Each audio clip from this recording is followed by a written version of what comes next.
আসসালামু আলাইকুম, আমি মোহাম্মদ জাহিদুল ইসলাম চৌধুরী বলছি আইকন কম্পিউটার টেকনোলজির পক্ষ থেকে আন্তরিক অভিনন্দন। আজকে আমি আলোচনা করব রোটেট টুল, রিফ্লেক্ট টুল নিয়ে।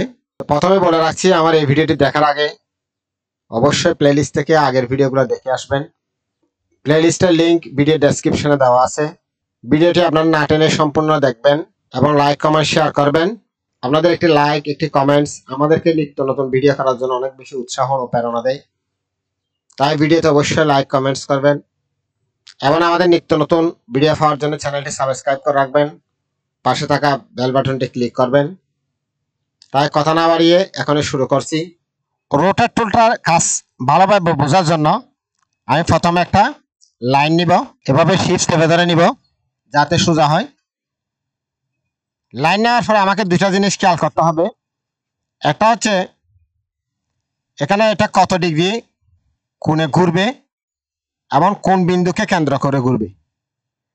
তো প্রথমে কোন বিন্দুকে কেন্দ্র করে ঘুরবে, তাই আমি এখানে রোটেটে ক্লিক করব। ক্লিক করে এখানে অল্টার চেপে ধরে এই বিন্দুতে ক্লিক করব, এখানে এই পয়েন্টে ক্লিক করব। ক্লিক করলে একটা ডায়লগ বক্স আসবে।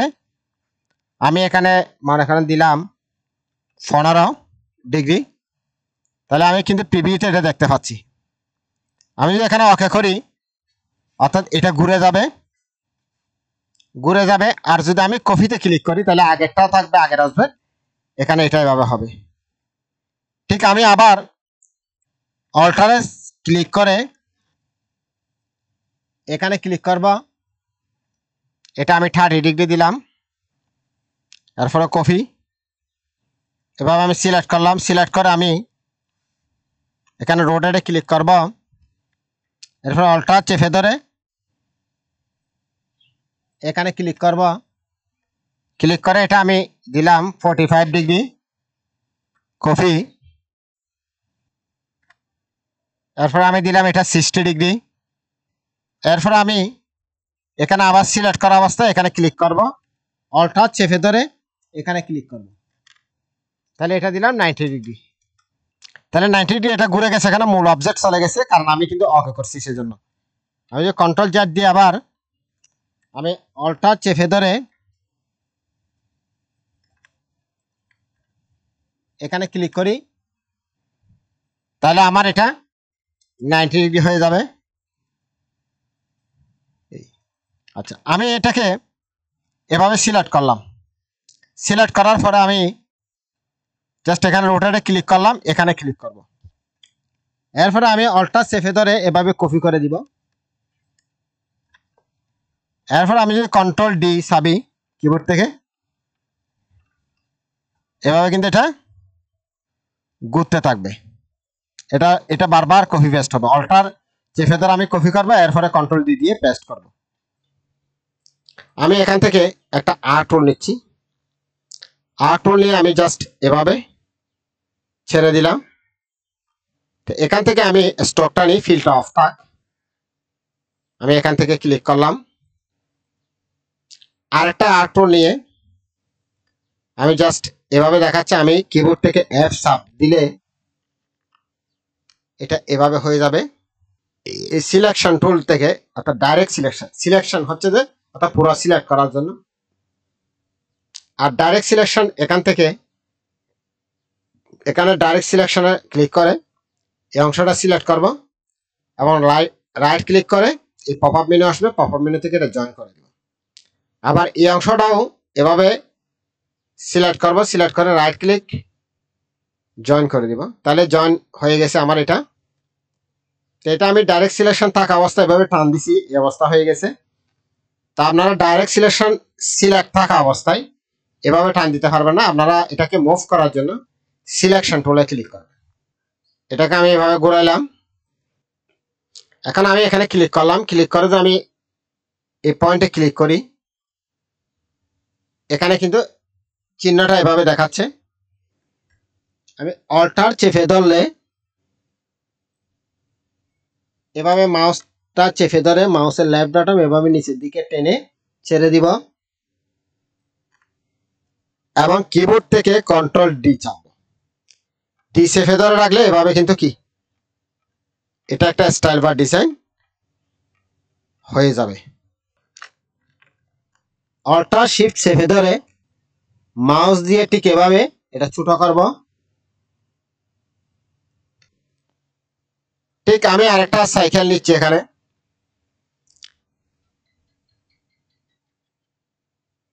সাইকেলে এভাবে ক্লিক করলাম।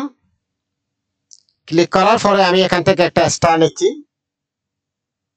স্টারটা আমি ঠিক এখানে এভাবে ছোট করে এটা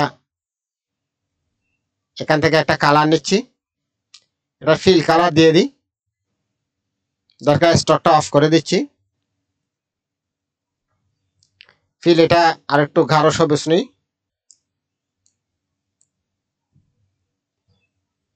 এখন এটাকে মিড পয়েন্টের এই জায়গায় যদি আমি স্থাপন করি, আমি যদি চাই যে অর্থাৎ এই স্টারটা এই বৃত্তের চারিদিকে কপি হবে, চারিদিকে এভাবে কপি হবে, তাহলে আমি রোটেটে ক্লিক করব।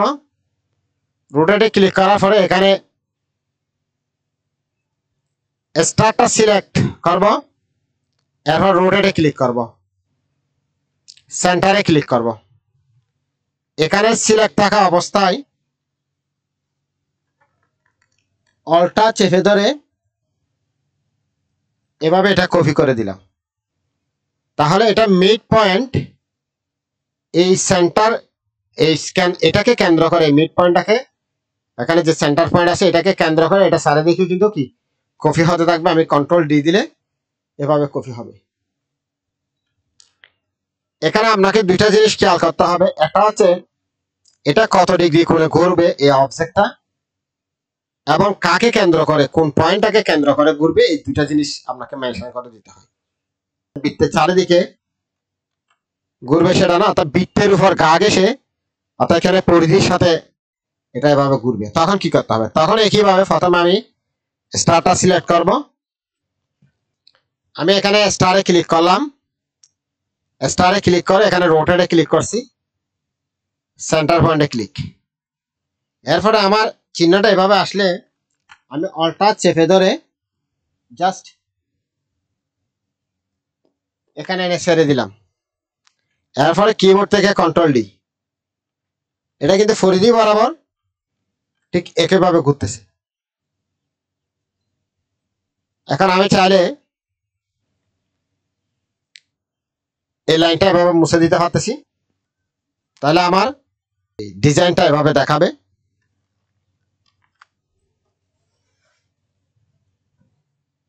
রিফ্লেক্ট টুলটা কিভাবে ব্যবহার করব? এটা ব্যবহার করার জন্য আমি এখান থেকে পলিগন নিচ্ছি।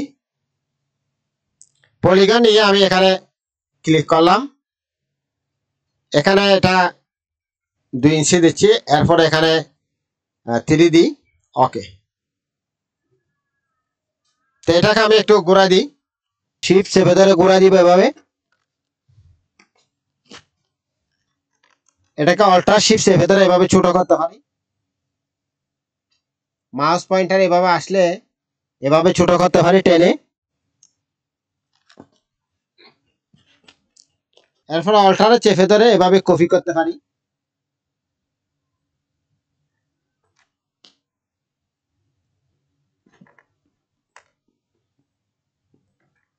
এভাবে অল্টারে চেপে ধরে কপি করলাম।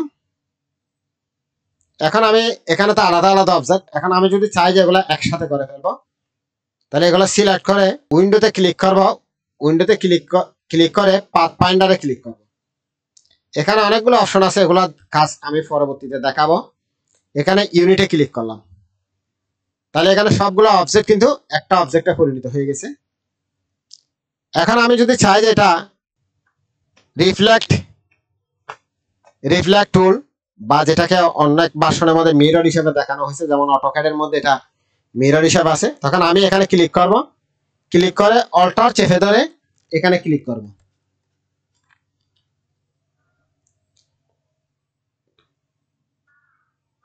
ক্লিক করে যদি আমি কপি করি, কপিতে ক্লিক, তাহলে এটা কিন্তু এভাবে কপি হয়ে যাবে। আমি এখানে আবার ক্লিক করি, এখানে ক্লিক করলাম, ঠিক আমি এই পয়েন্টটা অল্টার ক্লিক চেপে ধরে ক্লিক করলাম, এখন আমি যদি প্রিভিউতে দেখি, অর্থাৎ আমার এইভাবে দেখাচ্ছে, তা আমি যদি ওকে করি কিন্তু এটা এভাবে ঘুরে যাবে। তা আমি চাচ্ছি আগের সোর্স অবজেক্ট যেটা আছে সেটাও থাকবে, এটা একটা কপি হয়ে যাবে। তাহলে এভাবে কপিতে ক্লিক করবো।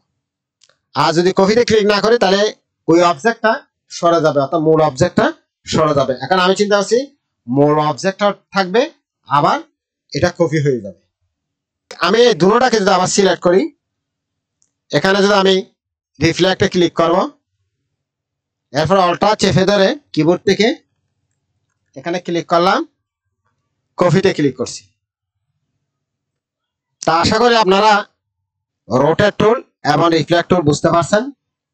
যদি না বুঝে থাকেন অবশ্যই আমাকে কমেন্টসে জানাবেন, আমি পরবর্তীতে আরো বিস্তারিত বোঝাবার চেষ্টা করব। আর এগুলো যখন আমরা প্রজেক্ট করব, বিভিন্ন ব্যানার, পোস্টার, রিফ্লেক্ট, আমাদের রিয়েল লাইফ প্রজেক্টগুলো করব, তখন আপনারা আরো বিস্তারিত গভীরভাবে শিখতে পারবেন। তখন পর্যন্ত আমার ভিডিওটি ধৈর্য ধরে দেখার জন্য আন্তরিক অভিনন্দন। আপনারা যদি ভিডিওতে কোনো কিছু না বুঝে থাকেন অবশ্যই কমেন্টস বক্সে আমাকে জানাবেন, আমি আরেকটি ভিডিও দিয়ে আপনাদের সহযোগিতা করবো ইনশাআল্লাহ। আমার ভিডিওটি যদি ভালো লেগে থাকে অবশ্যই লাইক, কমেন্ট, শেয়ার করুন। পরবর্তী ভিডিও পাওয়ার জন্য আমার চ্যানেলটি সাবস্ক্রাইব করে রাখুন, পাশে থাকা বেল বাটনে ক্লিক করুন। সবাইকে ধন্যবাদ। আসসালামু আলাইকুম।